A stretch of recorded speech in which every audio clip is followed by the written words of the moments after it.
Agora a gente fala sobre o trabalho informal, aquele quando não há registro da profissão em carteira. Segundo os últimos dados do IBGE divulgados em março, o Brasil tinha mais de 39 milhões de pessoas na informalidade. Muitas vezes é a própria pessoa quem escolhe trabalhar informalmente. Mas é importante, hein? Ficar atento a alguns detalhes para não ficar desamparado em caso de algum imprevisto ou até mesmo na hora de se aposentar. No antigo trabalho, a Tainá sofreu burnout, a síndrome do esgotamento mental. A alternativa que encontrou foi sair do emprego e empreender. Uniu a necessidade com o prazer que sentia em fazer pães. O negócio está dando certo. Ela vende cerca de 80 pães por semana, mas ainda está no começo, é informal. O que me levou a empreender na área da culinária foi que eu tive uma estafa mental muito grande e eu precisei sair do meu emprego, mas eu não queria retornar para esse setor, não queria trabalhar atrás de um computador. Então, eu fiquei pensando em maneiras de empreender, maneiras que eu não precisasse trabalhar atrás de um computador e que eu pudesse trabalhar aqui da minha casa, começando com pouco. Não tinha também um valor muito alto para investir num negócio. E me veio a ideia de vender pães, porque é um negócio de família. A minha avó já vendia pães caseiros, tenho também outros familiares, e me veio essa ideia de fazer pães, porque eu poderia fazer aqui na minha casa. A empreendedora tem consciência que vai precisar regularizar algumas coisas se quiser ter mais segurança. Apesar de ainda ser um pequeno negócio, eu tenho tentado estudar para que eu não fique com tanto medo, para que eu aprenda e faça da maneira correta e não me arrependa no futuro, porque eu acho que o CLT, ele dá muita segurança, mas, ao mesmo tempo, eu acho que se a gente começar da maneira correta, a gente pode também se dar muito bem, né, trabalhando dessa maneira que eu venho trabalhando, sendo autônoma. Aposentadoria, auxílio-doença e outros benefícios deixam de ser acessados quando o trabalhador está na informalidade. E muita gente só vai se preocupar com esse assunto lá na frente, quando a idade chega e é preciso usufruir desses benefícios. Um estudo mostra que no Brasil, mais de 19 milhões de trabalhadores autônomos e informais não contribuem para a Previdência. Por isso, não terão direito à aposentadoria nem a outros benefícios do INSS. Começar a pagar é, segundo especialistas, um esforço que vale a pena. O ideal para aqueles trabalhadores que estão na informalidade é que eles regularizem isso. E como regularizar uma situação informal? Primeiramente, pode-se criar um MEI, que é o microempreendedor individual. Então, ele que tem o interesse em empreender, enfim, ele pode regulamentar essa atividade dele através de um MEI.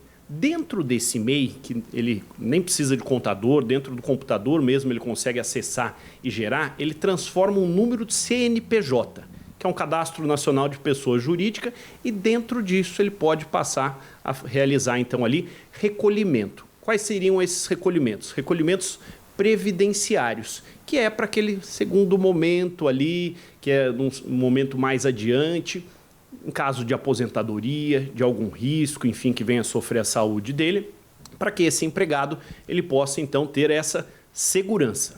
O trabalhador autônomo ou informal pode contribuir para a Previdência. O piso é de R$ 303,60. Pessoas de baixa renda inscritas no Cadastro Único e sem atividade remunerada também podem contribuir. O mínimo é de R$ 75,90. Existe uma grande desinformação sobre esse assunto e existe também uma questão do imediatismo. A pessoa passa a empreender agora e não pensa lá nos reflexos do futuro.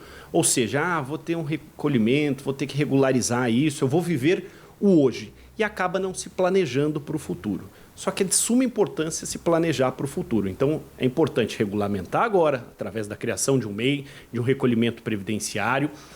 Posso não realizar um MEI, posso fazer um recolhimento como facultativo, como contribuinte individual, já que eu sou um profissional liberal aqui, que eu estou empreendendo?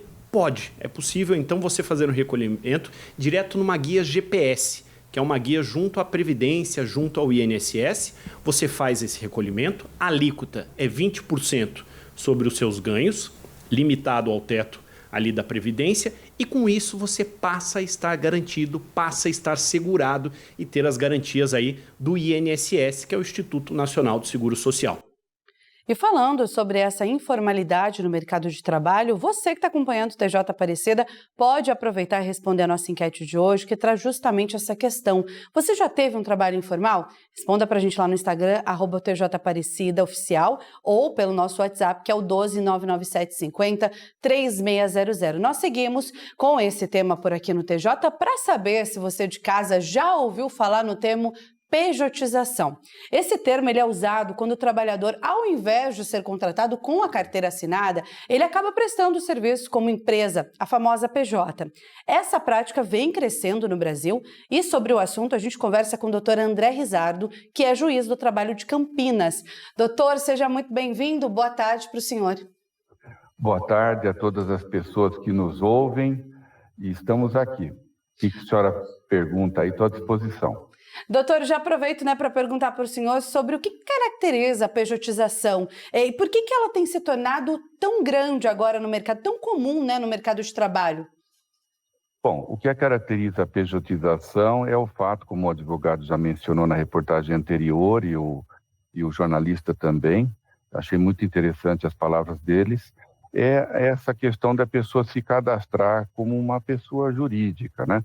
Agora, o que tem levado mais a tornar tão comum é a discussão que existe quanto ao custo da mão de obra, que talvez fosse, na visão de alguns, mais barata como PJ. Mas tem algumas coisas, se a senhora me permite antecipar, que eu acho muito legal, muito importante que as pessoas reflitam.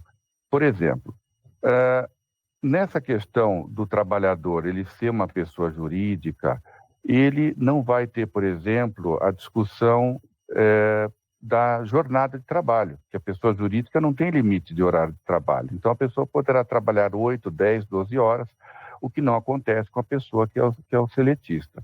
Existe um limite de jornada, a partir do qual, geralmente 8 horas, paga-se a hora extra acrescida de 50% no mínimo. Isso é importante, é um ponto muito importante para as pessoas refletirem. Outro ponto, que é o risco da pessoa ser PJ, né? É que ela não tem nenhum tipo de garantia ou estabilidade no emprego. Por exemplo, a pessoa sofre um acidente de trabalho, sofre, por exemplo, a mulher gestante, não vai ter garantia de emprego, não existe garantia de emprego. Quando muito, ela poderia pedir algum benefício previdenciário, se assim estiver recolhendo, mas aquela garantia depois da alta médica, como tem o trabalhador, a trabalhadora comum seletista, não terá. E isso, em algumas circunstâncias, pode ser muito, muito sério. Então, esses pontos, enfim, são relevantes. Mas o que mais vocês desejam aí, eu estou à disposição. Muito bom, doutor, explicando muito bem para a gente poder entender, essa pejotização. Muito obrigado pela presença, seja sempre bem-vindo aqui na TV de Nossa Senhora. Eu pergunto para o senhor, em que situações essa prática ela pode ser considerada ilegal ou até mesmo uma forma de burlar a legislação trabalhista? Pois não, nesse ponto, nós estamos agora com uma determinação do Supremo Tribunal Federal de suspender esse tipo de discussão nos processos, porque existe, até eu estou aqui, um recurso extraordinário e uma decisão do ministro Gilmar Mendes, agora de 14 de abril de 2025, que ele determinou a suspensão nacional de tramitação de todos os processos que tratem dessas questões mencionadas. Então, nesse ponto, meu ilustre, nesse momento eu não tenho agora como responder, porque provavelmente muito do que se imaginava, enfim, agora teremos que aguardar qual vai ser a interpretação que o Supremo dará a respeito, tá bom? Doutor, obrigada. E eu aproveito para te perguntar também como que a Justiça do Trabalho tem lidado com esses casos. Há punição para as empresas que adotam esse modelo de forma indevida? Nesse caso, você também me desculpe, mas cai na mesma questão da suspensão nacional, porque esses temas todos estão nesse recurso extraordinário, onde se discute toda essa questão da opção, da validade da opção.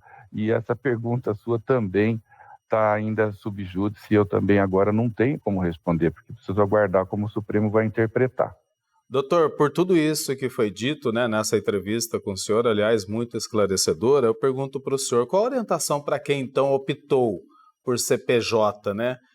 Que tipo de orientação que o senhor daria para essa pessoa? Continuar na pejotização ou procurar, junto à empresa, ter um contrato formal de trabalho para ter essas garantias todas que o senhor falou? Porque é muito importante nos dias de hoje, né? O senhor falava dos benefícios, mas também quando se encerra, por exemplo, o empregador não interessa a ele mais ter aquele serviço prestado pelo PJ, simplesmente encerra-se o contrato, a pessoa não recebe o fundo de garantia, como todos nós que somos CLT e tudo mais, né?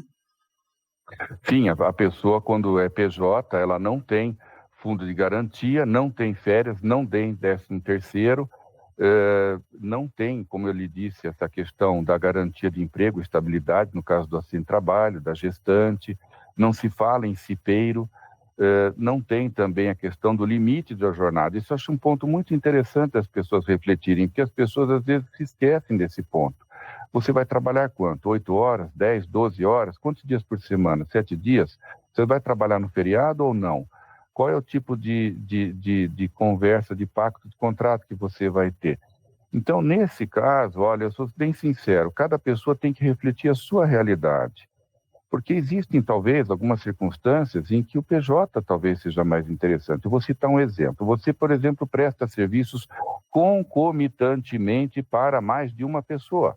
É o que faz uma empresa. Então, como é que você vai ser seletista, né? O seletista, naquela jornada, ele teria exclusividade.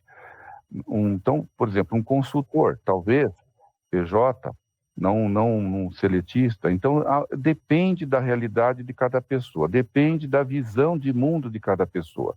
Algumas pessoas entendem que o PJ lhes traria mais liberdade, outras não, preferem uma estabilidade maior que o CLT possui.